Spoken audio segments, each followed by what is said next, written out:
Budget अर्थसंकल्प खरं म्हणजे संकल्प ही एक अशी गोष्ट असते की संकल्प हा शब्द म्हणजे ते करणंच असा निर्धार असतो. परंतु प्रामुख्यानं हा अर्थसंकल्प एक प्रकारे देशाचं वार्षिक अंदाजपत्रक असतं आणि हे अंदाजपत्रक जे सादर करण्यात आलेलं आहे ते 53,47,315 हा बजेट. यामध्ये 36 लाख कोटींची मला वाटतं जवळपास तूट आहे आणि ही तूट भरून काढण्यासाठी सरकार म्हणतं आहे की आम्ही कर्ज उभारू. कर्ज उभारणं म्हणजे सरकार सार्वजनिक बँका विकणार की सार्वजनिक संस्थांमधला आपला हिस्सा विकणार, नेमकं काय करणार हे तर आपण जाणून घेणार. परंतु खास करून सामाजिक अर्थशास्त्र यामध्ये ज्यांचा हातखंडा आहे त्यामधले ते तज्ज्ञ मानले जातात असे सामाजिक विचारवंत शुद्धोदर आहेर सर आपल्या सोबत आहेत. मी त्यांचं सर्वप्रथम त्रिवेज मीडियामध्ये आजच्या या बजेटच्या चर्चासत्रामध्ये स्वागत करतो. सर तुमचं सर्वप्रथम स्वागत. थँक्यू, धन्यवाद. या बजेटमध्ये म्हणजे खरं तर असं सांगितलं जातं की देशावर खूप कर्ज आहे, तर आपण सुरुवात ही या कर्जापासून करू की या अर्थसंकल्पामध्ये ज्या घोषणा केलेल्या आहेत ते पाहता देशावरच्या कर्जाचं नेमकं डोंगर आहे की नाही, की तो कमी झाला, नेमकी काय स्थिती आहे, आपल्याला काय या संदर्भात जाणवलं आहे? या अर्थसंकल्पात अद्याप या देशाच्या कर्जाचा काय उल्लेख आहे त्याचा तपशील अजून माझ्याकडे आलेला नाही. पण माझ्याकडे असलेल्या आकडेवारीनुसार आपल्या देशावरती जवळपास 262 लाख कोटी रुपयांचं कर्ज आहे. आणि मागच्या अर्थसंकल्पात या कर्जाचं व्याज फेडण्यासाठी आपण 15 लाख कोटी रुपये आपल्या अर्थसंकल्पातून त्यासाठी वापरणार होतो. 15 लाख कोटी म्हणजे आपला अर्थसंकल्प होता साधारणपणे 50 लाख कोटी रुपयाचा आणि त्यापैकी 12 लाख कोटी 12 ते 15 लाख कोटी एवढा अमाऊंट जो आहे हा आपण फक्त कर्जाचं व्याज देण्यासाठी वापरणार होतो. जेव्हा आपण अर्थसंकल्पाचा 25% हिस्सा कर्जाचं व्याज फेडण्यासाठी वापरतो त्याचा अर्थ असा की हे 12 लाख कोटी रुपये तुमच्या देशातल्या शिक्षणासाठी वापरता आले असते, तुमच्या देशातल्या आरोग्यासाठी वापरता आले असते, तरुणांची बेरोजगारी कमी करण्यासाठी वापरता आले असते, इतर काही अनेक चांगल्या गोष्टीसाठी ते पैसे वापरता आले असते, परंतु तसे ते वापरता आले नाहीत. म्हणून देशावरचं कर्ज वाढलं की त्याचा सामाजिक योजनांवरती फार वाईट परिणाम होतो. कारण त्या कर्जाच्या व्याजापोटी जे काही पैसे द्यावे लागतात ते पैसे दिल्यामुळं सामाजिक न्याय खात्याच्या किंवा शिक्षणाच्या, आरोग्याच्या ज्या काही योजना आहेत त्या योजनांसाठी पुरेसा निधी मिळत नाही आणि त्यामुळे सर्वसामान्य माणसांचं आयुष्य जे आहे ते अधिक कठीण होतं. जीवन त्यांना जगणं फार कठीण होत जातं. तर अशा तऱ्हेने तुमच्या कर्जाचा आणि अर्थसंकल्पाच्या रकमेचा एक थेट संबंध आपल्याला दिसून येतो. बिलकुल बिलकुल. परंतु अर्थसंकल्प हे जे सादर होतात यामध्ये म्हणजे विकासाचा खूप डांगोरा पिटला जातो, परंतु प्रत्यक्षामध्ये सर्वसामान्य माणूस जो आहे तो विकासामध्ये आपल्याला सामावताना दिसतो आहे का? म्हणजे आज जर आपण देशामध्ये पाहिलं तर या घटनेकडे की कोरोना काळापासून गेल्या 5 वर्षापासून देशातील 80 कोटी लोक हे जवळपास मोफत राशन वर जगत आहेत. तर हा देशाचा विकासाचा भाग म्हणताना आपल्याला याच्याकडे कसं पाहावं लागेल की हा केवळ लोकांना शिक्षण, आरोग्य या सगळ्यांवर कसा खर्च करतील, केवळ मोफत अन्नावर जगणं आणि केवळ जगणं हा जर उद्दिष्ट ठरवत असतील तर तो विकसित किंवा विकसनशील देशाचा भाग होऊ शकतो का? या प्रश्नाचं उत्तर जरा थोडंसं आपल्याला लॉंग टर्म मध्ये शोधावं लागेल की आपल्या देशामध्ये गरिबी आहे हे सर्व मान्य आहे. आपण जरी म्हणत असलो की आमचा देश हा जगातल्या 3ऱ्या क्रमांकाची अर्थव्यवस्था आहे, 4थ्या क्रमांकाची आहे किंवा आणखी काही आहे, हे जरी खरं असलं तरी देखील जेव्हा आपण दरडोई उत्पन्नाचा निकष लावतो तर दरडोई उत्पन्नाचा निकष लावला तर आपण अतिशय खालच्या स्तरावरती आपलं उत्पन्न आहे हे सगळ्या जगाला माहित आहे. हे तुम्हाला जर समजा ते समजून घ्यायचं नसेल किंवा लोकांना सांगायचं नसेल तर हा प्रश्न वेगळा, परंतु हे सगळ्या जगाला माहित आहे की तुमचं दरडोई उत्पन्न फार कमी आहे आणि त्यामुळं तुम्हाला या प्रश्नावरती उपाय जर शोधायचा असेल तर जनतेला शिक्षण पुरवणं आणि शिक्षणाच्या माध्यमातून जनतेला स्वावलंबी बनवणं हाच त्याच्यावरचा एक दीर्घकालीन उपाय आहे. जे जे काही विकसित देश आहेत किंवा जे देश विकसित देशांच्या स्पर्धेमध्ये आलेले आहेत, जपान असेल, चीन असेल, कोरिया असेल, या देशांनी शिक्षणावरती अतिशय मोठ्या प्रमाणात खर्च केलेला आहे आणि शिक्षणावरती केलेला खर्च ही देशातल्या तरुण पिढीमध्ये केलेली गुंतवणूक आहे असं समजून त्या देशातल्या धोरणी राज्यकर्त्यांनी तसं धोरण अवलंबलं आणि म्हणून ते देश आज विकसित देशांच्या, अमेरिकेच्या, युरोपच्या तोडीसतोड असे उभे राहिलेले आहेत. आता आपल्याकडे अवस्था कशी आहे की शिक्षणाकडे आपलं एवढं दुर्लक्ष झालेलं आहे. यावर्षी देखील या वर्षाच्या बजेटमध्ये आता जे जाहीर केलेलं आहे माननीय अर्थमंत्र्यांनी, शिक्षणासाठी फक्त 1,28,000 कोटी रुपये एवढीच तरतूद केलेली आहे. तुमच्या देशाची लोकसंख्या आहे 147 कोटी. ओके. आणि तुम्हाला एक आकडेवारी मला सांगू द्या लोकांच्या माहितीसाठी, लोकांना जरा कळलं पाहिजे प्रश्नाचं गांभीर्य किती आहे ते. 35 कोटी लोकसंख्या अमेरिकेची आहे असं आपण गृहीत धरूया. ती मुळात 34-33 कोटी अशी आहे, पण 35 कोटी पकडूया. 35 कोटी लोकसंख्येच्या अमेरिकेमध्ये 5,200 विद्यापीठं आहेत आणि आपल्या देशाची लोकसंख्या आहे 147 कोटी. सोयीसाठी आपण 35 गुणिले 4 140 कोटीच पकडूया. तर 140 कोटीच्या भारतामध्ये विद्यापीठाची संख्या किती आहे तर 1071. मला तुम्ही सांगा, अमेरिकेचं लोकसंख्या आणि विद्यापीठ यांचं जे प्रमाण आहे ते जर आपल्या देशामध्ये लावलं तर आपल्या देशामध्ये एकूण 21,200 विद्यापीठं पाहिजेत. आणि आपल्याकडे विद्यापीठं आहेत किती? फक्त 1,000 विद्यापीठं आहेत. मला तुम्ही सांगा, एवढ्या मोठ्या देशाच्या लोकसंख्येला, 140 कोटी लोकसंख्येच्या देशाला फक्त 1,071 विद्यापीठाने काय होणार आहे? आणि मग ही विद्यापीठं जी आहेत ही खाजगी क्षेत्राची एवढी क्षमता आहे का की 20,000 विद्यापीठं निर्माण करतील? ते नाही निर्माण करणार. त्यांचा हेतूच मुळात नफा कमवणं हा असल्यामुळं ते 20,000 कोटी विद्यापीठामध्ये गुंतवणूक करणार नाही. त्यामुळे विद्यापीठांमध्ये गुंतवणूक करण्याचा जो मोठा भार आहे तो सरकारलाच उचलावा लागणार आहे आणि सरकार तर फक्त शिक्षणावरती 1,28,000 कोटी एवढीच तरतूद करत आहे. काय होणार याच्यामध्ये?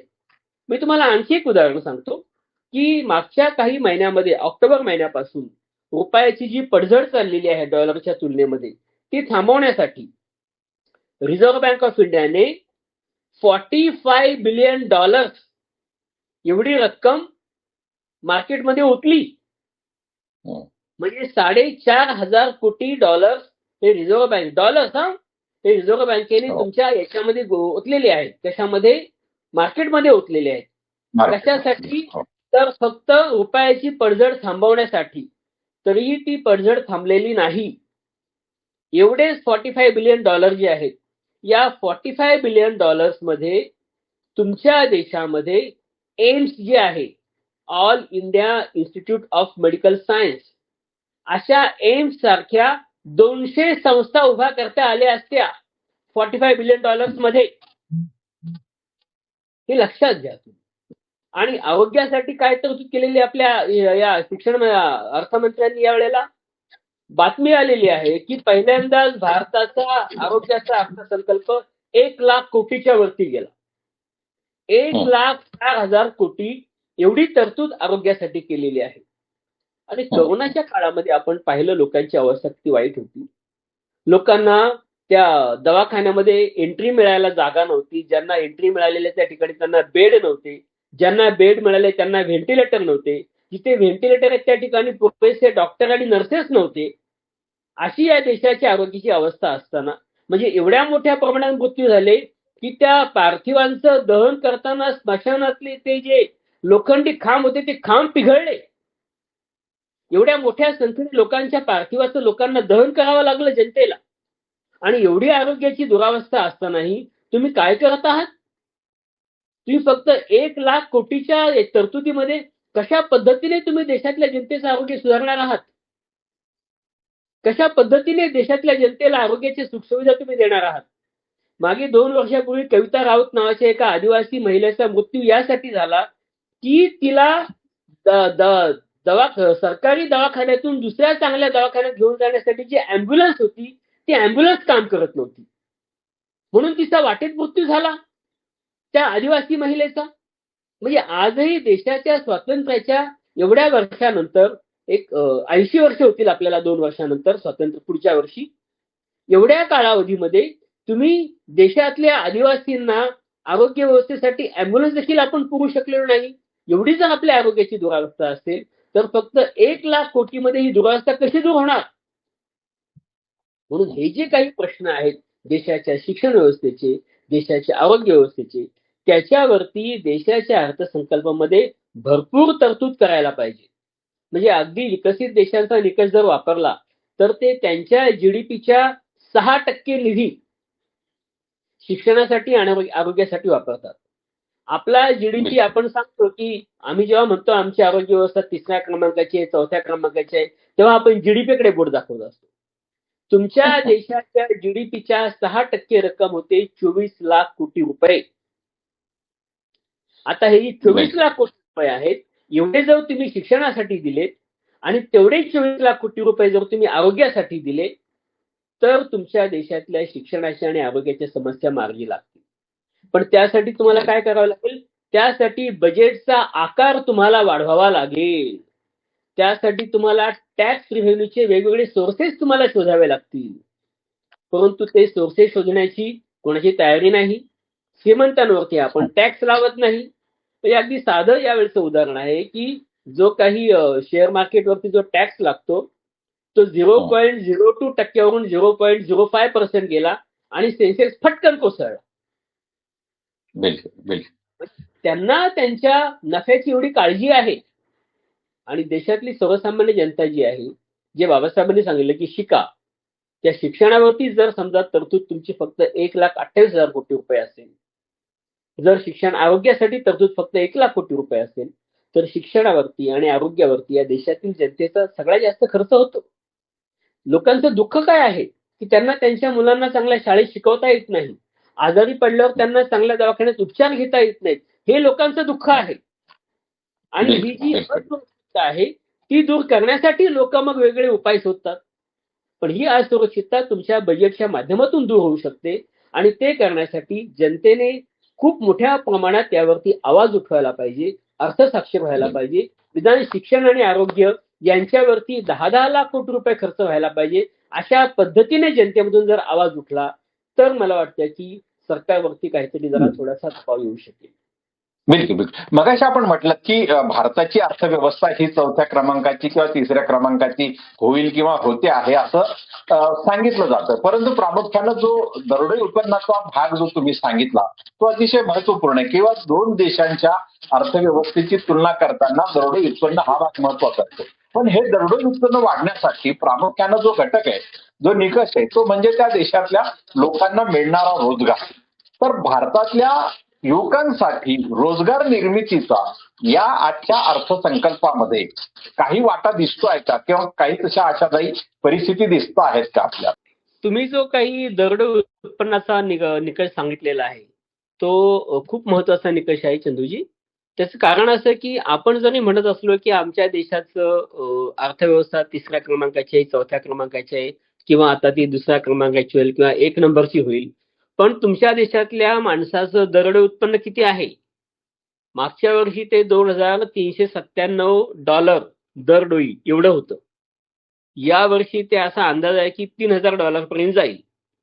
परंतु त्याच वेळेला तुम्ही अमेरिका म्हणा, युरोप म्हणा, इथले विकसित देश आहेत, अगदी चीन सारख्या देशाचं दरोडे उत्पन्न $10,000-12,000च्या पुढे आहे आणि तुम्ही अजून $3,000च्या आसपास आहात. मग तुम्ही किती पाठीमागे आहात? चीनची लोकसंख्या तुमच्या भारता एवढी तरी आहे आणि तरी देखील त्यांचं दरोडे उत्पन्न एवढं जास्त जर असेल, मग जर तुमचं म्हणजे याचा अर्थ असा की तुम्ही अर्थव्यवस्थेचा आकार सांगून जे काही लोकांना एक दिशाभूल करण्याचा प्रयत्न करत आहात ते चुकीचं आहे. आणि लोकांनी मुळात विचारायला पाहिजे की ठीक आहे, अर्थव्यवस्था आमची वाढत आहे, विकसित होत आहे, चांगली गोष्ट आहे, पण आमचं दरोडे उत्पन्न का वाढत नाही? कारण रोजगाराच्या संधी ज्या उपलब्ध करून द्यायला पाहिजे सर्वसामान्य जनतेला त्या उपलब्ध करून दिल्या जात नाहीत. रोजगाराच्या संधी उपलब्ध करून न दिल्यामुळे लोकांना काय करावं लागतं? लोकांना तुम्हाला जगण्यासाठी अन्न द्यावं लागतं. त्यांच्याकडे रोजगार नाही म्हणून त्यांना तुम्हाला अन्न द्यावं लागतं 80 कोटी लोकसंख्या जर समजा तुम्ही कामाला लावली, उत्पादक कामाला वापरली, तरी 80% लोकसंख्या या देशाला जगातली क्रमांक 1 ची अर्थव्यवस्था सगळ्या दृष्टीने बनवू शकते. फक्त उत्पन्नाच्या आधारे नाही, जीडीपीच्या आधारे नाही, तर दरडोई उत्पन्नाच्या आधारे सुद्धा ही लोकसंख्या देशाला क्रमांक 1 ला नेऊ शकते किंवा अगदी खूप आघाडीवरती नेऊ शकते. त्या दृष्टिकोनातून अर्थसंकल्पामध्ये या सर्वसामान्य जनतेला रोजगाराच्या संधी उपलब्ध करून द्यायला पाहिजे, असा काही विचार झाल्याचं दिसत नाही. आणि तसा विचार न झाल्यामुळे काय आहे, पुन्हा या लोकांना तुम्हाला 5 किलो धान्य द्यावंच लागणार आहे. आणि जर ते धान्य जर तुम्हाला द्यावं लागत आहे, ही एक प्रकारे सरकारने कबुली दिलेली आहे की त्यांना आम्ही रोजगार देऊ शकत नाही, म्हणून आम्ही त्यांना धान्य देत आहोत. म्हणजे हे सरकारने आपल्या हाताने, आपल्या मुखाने आपल्या अपयशाची दिलेली कबुली आहे, असं ज्यांना अर्थशास्त्रातलं काहीतरी कळतं अशी माणसं समजतात. बिलकुल बिलकुल. या बजेटमध्ये म्हणजे खास करून जो एससी एसटी ओबीसी प्रवर्ग आहे, या प्रवर्गाच्या सक्षमीकरणासाठी नेमक्या तरतुदी काय असल्या पाहिजेत आणि सध्याच्या या अर्थसंकल्पामध्ये त्या संदर्भात काही तरतुदी आपल्याला दिसत आहेत का, किंवा त्या नव्याने काही वाढवल्याचं आपल्याला दिसत आहे का? अद्यापपर्यंत ती आकडेवारी तर काही अजून बाहेर आलेली नाही. आमची टीम ती आकडेवारी शोधत आहे, पण ती मिळायला जरा थोडा अवधी लागेल असं दिसतंय. पण आपण मागच्या वर्षीच्या आकडेवारीच्या आधारे जर पाहिलं तर मागच्या वर्षी अनुसूचित जातीसाठी 1,69,000 कोटी एवढा निधी तरतूद केली होती, एवढ्या निधीची तरतूद केली होती. पण त्याच्यातले जे काही टार्गेटेड स्कीमसाठी फक्त 62,000 कोटी रुपये ठेवले होते. म्हणजे टार्गेटेड स्कीम म्हणजे असा निधी की जो खर्च करणं सरकारवरती बंधनकारक असतं. म्हणजे अनुसूचित जातीसाठी निधी दाखवला आहे 1,69,000 कोटी, परंतु खर्च करण्याचं बंधन फक्त 62,000 कोटी रुपयांचं आहे. याचा अर्थ 1,07,000 कोटींचा निधी जो आहे तो निधी खर्च करण्याचं सरकारवर बंधन नाही. त्या निधीचा अनुसूचित जातीला काही उपयोग होत नाही. आता अनुसूचित जातीची लोकसंख्या किती आहे? 2011च्या जनगणनेप्रमाणे ही शेवटची जनगणना झाली आपल्या देशामध्ये, 21ला जनगणना झालेली नाही. 2011च्या जनगणनेप्रमाणे अनुसूचित जातीची लोकसंख्या आहे 16.8%, 16.8%. मग या 16.8% जनतेला, ज्या देशाची नागरिक आहे, या 16.8% जनतेला आणि जिची लोकसंख्या 22 कोटी आहे, 22 कोटी लोकसंख्या म्हणजे तुमचे 3 इंग्लंडपेक्षा जास्त, हो बिलकुल बिलकुल, युनायटेड किंगडमपेक्षा जास्त लोकसंख्या फक्त शेड्यूल कास्टची आहे या देशामध्ये. या 22 कोटी लोकसंख्येसाठी तुम्ही काय अमाऊंट ठेवलेला आहे, किती निधी ठेवलेला आहे? तर 1,69,000 कोटी, आणि त्यातही खर्च करण्याचं बंधन फक्त 62,000 कोटींचं. मला तुम्ही सांगा, या 3 इंग्लंडचा विकास एवढ्यामध्ये होणार का 62,000 कोटीमध्ये? Same is the case in schedule tribe. त्यांना काहीतरी 1,30,000 कोटी असे काहीतरी ठेवले होते आणि त्यांचा टार्गेटेड स्कीमचा निधी होता 52,000 कोटी. काय होणार 52? त्यांची लोकसंख्या आहे 8%. 8% लोकसंख्या म्हणजे 16 कोटी. कमीत कमी 8 आणि 12 कोटी लोकसंख्या आहे. म्हणजे दीड इंग्लंड त्याच्यामध्ये बसेल एवढं आपण म्हणू शकतो. त्यांना काय केलेलं आहे आपण? त्यांना 52,000 कोटी दिलेले आहेत फक्त. त्या 52,000 कोटी म्हणून तर त्या कविता रावचा उल्लेख केला, तिला मेडिकल फॅसिलिटी मिळाली नाही म्हणून तिचा मृत्यू झाला ना त्या मुलीचा. बिलकुल बिलकुल. आदिवासींना जर समजा त्या मेडिकल फॅसिलिटी देण्यासाठी खर्च केले तुम्ही, तर या देशातल्या आदिवासींना ते मुख्य प्रवाहामध्ये येतील, ते चांगल्या पद्धतीने जीवन जगतील, दराखंदारामध्ये राहणार नाहीत. आणि तुमच्या देशामध्ये आदिवासी राहतात 16%, तुमच्या देशामध्ये 8.5% आदिवासी राहतात, तुमच्या देशामध्ये 16.8% शेड्यूल कास्टचे लोक राहतात, तुमच्या देशामध्ये 52% ओबीसी राहतात. हे काय तुमच्या देशासाठी फार नावाजण्याजोगी गोष्ट आहे का? वाखाणण्याची गोष्ट आहे का? तुमच्या देशातील 75% जनता मागासलेली आहे. ही गोष्ट तुमच्यासाठी फार पुढारलेली किंवा भूषणाची गोष्ट आहे का? ही तर तुमच्यासाठी लांछनास्पद गोष्ट आहे खरं पाहायला गेलं तर, की स्वातंत्र्याच्या 80 वर्षांनंतर देखील आमच्या देशामधले 75% लोक मागासलेले आहेत. मग आम्ही काय केलं मागच्या 80 वर्षामध्ये? याचा अर्थ असा की या देशातल्या सर्वसामान्य जनतेला, अनुसूचित जाती जमाती ओबीसी या जनतेला त्यांच्या लोकसंख्येच्या प्रमाणात त्यांना अर्थसंकल्पात, आर्थिक व्यवहारात, आर्थिक विश्वात वाटा दिला गेलेला नाही. आणि मग हे सगळं पाहिल्यावरती आठवण येते मनुस्मृतीची. मनुस्मृती म्हणतो, न शूद्राय मतीन धंद्यात. शूद्राने त्याच्यामध्ये क्षमता असली तरी त्याने धन कमवायचं नाही. मग आता ही मनुस्मृती चालली काय? हे एससी, एसटी, ओबीसी, मायनॉरिटी हे सगळे शूद्र आहेत काय? म्हणून त्यांना तुम्ही हे पैसे देत नाही त्यांच्या वाट्याचे. तर या पद्धतीने जरा थोडंसं जनतेचं प्रबोधन करण्याची नितांत आवश्यकता आहे, असं आमच्यासारख्या अर्थसंकल्पाच्या एक विद्यार्थ्यांना वाटतं. बिलकुल बिलकुल. पण यासारख्या म्हणजे सार्वजनिक ज्या बँका आहेत किंवा सार्वजनिक ज्या संस्था आहेत, म्हणजे बजेट सादर होण्यापूर्वीच युनियन बँक आणि बँक ऑफ इंडिया यांचं कदाचित एकत्रीकरण होईल अशा पद्धतीचं एक सूत्र आलेलं आहे. दुसरं की येणाऱ्या 5 फेब्रुवारीला म्हणजे या देशातल्या एका सार्वजनिक बँकेचं लिलावच आता ठरलेला आहे. तर हा जो सार्वजनिक संस्थांमधून सरकार जो आपला हिस्सा काढून टाकतो आहे, तर याचा देशाच्या सर्वसामान्य जनतेच्या जीवनावर काही परिणाम होतो का आर्थिकदृष्ट्या किंवा एकंदरीत काही होतो का? काय या संदर्भात आपल्याला म्हणता येईल? कसं आहे की त्यासाठी आपल्याला प्री 1969च्या इरामध्ये जावं लागेल. 1969च्या अगोदर देशामधली जी बँकिंग सिस्टीम होती, ती बँकिंग सिस्टीम काही ठराविक औद्योगिक घराण्यांच्या ताब्यामध्ये होती आणि तशी ती असल्यामुळे तिचा सर्वसामान्य जनतेला काही उपयोग होत नव्हता. त्या सिंडिकेट वापरून या बँका, ठराविक बँका आपापल्या उद्योजकांना लोन द्यायच्या, कर्ज द्यायच्या आणि त्यांच्या माध्यमातून मग ते सगळं व्हायचं. की सर्वसामान्य जनतेला त्या ठिकाणी काही हस्तक्षेप करायला काही वाव नसायचा. परंतु 1969 साली या देशातील बँकांचं राष्ट्रीयकरण झालं आणि राष्ट्रीयकरण झाल्यामुळे पहिल्यांदाच सर्वसामान्य माणूस बँकेच्या प्रवेशद्वारातून आतमध्ये जाऊ लागला. आणि त्याच्यामुळे 2 गोष्टी झाल्या. सगळ्यात पहिली गोष्ट की सर्वसामान्य माणसांना बँकिंगचा व्यवहार जो आहे हा त्यांच्या आवाक्यामध्ये आला. त्यांना बँकेमध्ये प्रवेश मिळायला लागला. त्यांना बँकेत जाऊन काहीतरी सोयी सुविधा मिळायला लागल्या, काही कर्ज मिळायला लागलं. त्यांना बँकेमध्ये आपले पैसे सुरक्षितरित्या ठेवता आले. त्यावर त्यांना व्याज मिळायला लागलं. बँकांचं राष्ट्रीयकरण झाल्यामुळं त्या ठिकाणी आरक्षणाची तरतूद झाली. एससी, एसटी, ओबीसी या समाजातील हुशार मुलांना, मुलींना या बँकांमध्ये नोकऱ्या मिळायला लागल्या. आणि हे सगळं झाल्यामुळे बँकांचा कारभार एक लोकाभिमुख झाला, जनताभिमुख झाला, असं एक चित्र 1969च्या नंतर एक उभं राहिलेलं आपल्याला दिसतं. म्हणजे बँकेमध्ये जॉब असणं हे 70-80च्या काळामध्ये हे फार प्रतिष्ठेचं लक्षण समजलं जायचं. परंतु जेव्हा तुम्ही आता या बँकांमधून सरकारचा हिस्सा कमी करत आहात किंवा या बँकांमधून तुम्ही बँकांचं एकत्रीकरण करून बँकांची संख्या तुम्ही कमी करत आहात, याचा अर्थ असा की जनताभिमुख जी काही धोरणं आहेत या बँकांची त्याच्यावरती कुठेतरी मर्यादा येत आहे. या बँकांचं एकत्रीकरण झाल्यामुळे काय होणार की बँकांचा स्टाफ कमी होणार, कमी बँकांना लागणार, कमी स्टाफ लागणार, कमी स्टाफ लागणार. त्यामुळे साहजिकच तुमच्या देशातल्या तरुणाला बँकांमध्ये नोकरी करण्याची संधी कमी होणार. त्यातही एसटी, एसटी, ओबीसींना ती संधी आणखी कमी होणार.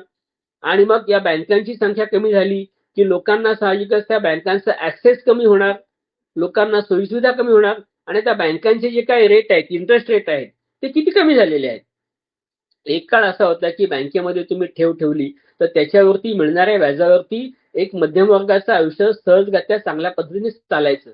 पण त्या बँकांवरती व्याज किती मिळतंय? सेव्हिंगवरती इनमिन 3-3.5%, 4%च्या आत व्याज मिळतंय. त्याच्यामध्ये काय होणार आहे सर्वसामान्य माणसांचं? आणि याच बँकांचा पैसा नंतर काय होतो तर या मोठमोठ्या उद्योजकांसाठी वापरला जातो आणि तो अशा पद्धतीने वापरला जातो की त्या ठिकाणी मग आणि ते हे उद्योजक काय तुमचे धुतल्या तांदळासारखे नाहीत. सगळेच उद्योजक तुमचे धुतल्या तांदळासारखे नाहीत. अनेक उद्योजकांनी देशातल्या बँकिंग सिस्टीमला लक्षावधी कोटी रुपयाचा चुना लावलेला आहे. परदेशी पळून गेलेले आहेत. आणि मग तो जो काही लॉस होतो बँकांना तो भरून काढण्यासाठी मग आता काय चालू केलेलं आहे की चेकबुकावरती पैसे, ट्रान्झॅक्शनवरती पैसे, अमक्या कामाचे पैसे, ते सामान्य माणसाकडून हे पैसे वळते करायचं काम चाललेलं आहे. म्हणजे चोरी करायची कोणी? उद्योजकांनी, बेईमान उद्योजकांनी आणि त्याची फळं भोगायची कोणी? तर सामान्य ठेवीदारांनी. हा काय प्रकार आहे? त्यामुळं हे जे काही बँकिंग सिस्टीमचे प्रश्न आहेत त्याच्याकडे लक्ष देणं. म्हणजे तुम्ही काय करत आहात? तुम्ही बँकांची संख्या कमी करत आहात आणि त्याच्यामुळे जे मूलभूत प्रश्न आहेत त्या मूलभूत प्रश्नांना कोणत्याही पद्धतीने हात लावला जाणार नाही. उलट या जनताभिमुख बँका ज्या आहेत त्या अधिकाधिक जनतेपासून विन्मुख होतील, जनतेपासून लांब जातील आणि जनतेपासून त्या एकदा लांब गेल्या की मुठभर लोकांच्या हातामध्ये आल्या की जशी अवस्था 1969च्या अगोदरच्या काळामध्ये होती तशी अवस्था येऊ शकते आणि हे सर्वसामान्य जनतेसाठी अतिशय वाईट असं चित्र असेल. बिलकुल. मी एक शेवटचा प्रश्न असा विचारतो की हा जो अर्थसंकल्प आहे ओव्हरऑल या अर्थसंकल्पाला पाहिल्यानंतर तुम्हाला काय म्हणावंसं वाटतं नेमकं? म्हणावंसं काय वाटणार याच्यामध्ये आम्हाला शिक्षणासाठी काही निधी नाही, आम्हाला आरोग्यासाठी काही निधी नाही. तुम्ही सांगितल्याप्रमाणे आता बँकांचं असं राष्ट्रीयकरणाचं जे काही धोरण होतं ते देखील उलटं फिरवण्याची चक्र चालू झालेली आहेत आणि सर्वसामान्य माणसांना रोजगाराच्या संधी उपलब्ध नाहीत. अशा अवस्थेमध्ये सर्वसामान्य माणसांना या अर्थसंकल्पातून काही आशा मिळेल, काही उभारी मिळेल असं काही चित्र दिसत नाही. ही एक अतिशय वाईट अशी गोष्ट आहे. परंतु त्याला कारणीभूत ही सर्वसामान्य माणसंच आहेत. ही सर्वसामान्य माणसं म्हणजे मला एक सांगा की सेन्सेक्स जसा 0.03% टॅक्स वाढल्याबरोबर सेन्सेक्स पटकन कोसळला.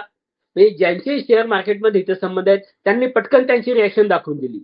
परंतु देशाच्या शिक्षणावरती पुरेसा खर्च होत नाही, देशाच्या आरोग्यावरती पुरेसा खर्च होत नाही. हे वर्षानुवर्षे चाललेलं आहे. तरी देखील सर्वसामान्य जनता याच्यावरती काही आंदोलन करत नाही, याच्यावरती काही आवाज उठवत नाही, याच्यावरती काही प्रश्न विचारत नाही. आणि जर समजा तुम्ही प्रश्न विचारत नसाल, जर तुम्ही याच्यावरती आवाज उठवत नसाल, जर या प्रश्नावर तुम्ही आंदोलन करणार नसाल तर मग साहजिकच आहे कोणत्याही सरकारला अशी अडाणी जनता फार आवडते. कोणत्याही सरकारला अशी अडाणी जनता फार फार आवडते. मला तुम्ही सांगा की ही जी जनता आहे या जनतेने जर हे प्रश्न विचारले की शिक्षणासाठी तरतूद का कमी आहे, आरोग्यासाठी तरतूद का कमी आहे, ही आम्हाला तरतूद वाढून मिळाली पाहिजे. त्यासाठी जर समजा 10 लाख लोकांनी मुंबईत मोर्चा काढला शिक्षणासाठी फक्त, तुमचे जात धर्म भाषा काही का असेना हमें शिक्षा चाहिए, आम्हाला शिक्षण पाहिजे, वी वॉन्ट एज्युकेशन, तर काय होईल दबाव येऊ शकतो सरकारवर. पण तसं करायला कोणी तयार नाही आणि जनता त्यासाठी तयार नाही आणि स्वतःला सरकारी म्हणणारे तर तयारच नाहीत, परंतु स्वतःला विरोधी पक्ष नेते म्हणवणारे देखील त्याला तयार नाही. ते देखील जनतेचे हे प्रश्न घेऊन मांडत नाहीत. जनतेच्या म्हणजे विरोधी पक्षनेता हा लोकलेखा समितीचा अध्यक्ष असतो. म्हणजे हे देखील सर्वसामान्य लोकांना माहीत असायला पाहिजे.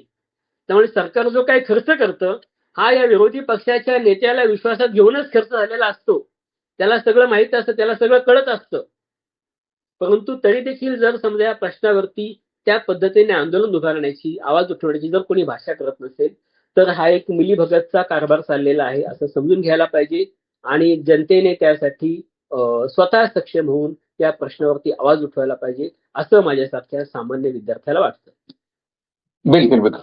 धन्यवाद सर. आपण थ्रीवेज मीडियाला जो आपला अमूल्य वेळ दिला. आपलं सामाजिक अर्थशास्त्र उलगडत असताना देशाचं मूळ अर्थशास्त्राचा देखील आपण एक अन्वयार्थ आपल्या प्रेक्षकांना समजावून सांगितला आणि सामान्य जनता म्हणून, नागरिक म्हणून त्यांच्या जबाबदाऱ्या काय आहेत या अर्थसंकल्पाविषयी, त्याविषयी कसा अवेअरनेस असावा इथपर्यंत आपण या सगळ्या गोष्टींवर बोललात. आपण जो अमूल्य वेळ दिला त्याबद्दल मनपूर्वक आभार. धन्यवाद. जय